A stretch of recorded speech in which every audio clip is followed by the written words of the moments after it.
வேதங்கள் இறைவனை பார்த்து ஐயா என்று அழைக்கிறது. ஐ என்றால் தலைவன். வேதங்களுக்கு தலைவனாக இருக்கக்கூடியவன் சிவபெருமான். அந்த சிவபெருமானை பார்த்து வேதங்கள் ஐயா என்று அழைக்கின்றன. அது மட்டுமல்ல, அந்த வேதங்கள் அழைக்கக்கூடிய அந்த சிவபெருமான் எப்படி இருக்கிறான்?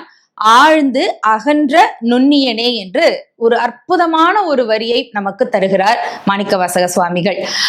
ஆழமாகவும் அகலமாகவும், அதாவது விசாலமாகவும் நுண்ணிய தன்மையிலும் இருக்கிறான் இறைவன். இதை நாம் ரொம்ப கூர்ந்து கவனிக்க வேண்டும். இந்த பிரபஞ்சம் மிக ஆழமானது. நமக்கெல்லாம் பூமி ரொம்ப ஆழமானது என்பதுதானே நமக்கு தெரியும். ஆனால் பூமியை விட பல பல பல ஆயிரம் மடங்கு ஆழமானது வானவெளி. ஆழ்ந்து அகன்றவன் இறைவன். இந்த பிரபஞ்ச வெளியினுடைய நீள அகலத்தையும் யாரும் இதுவரை கணக்கிட்டதே கிடையாது. அந்த பிரபஞ்சத்தை படைத்தவனும் அவன்தான், பிரபஞ்சமாகவே இருப்பவனும் அவன்தான். ஆகவே ஆழ்ந்தும் அகன்றும் இருக்கக்கூடியவன்.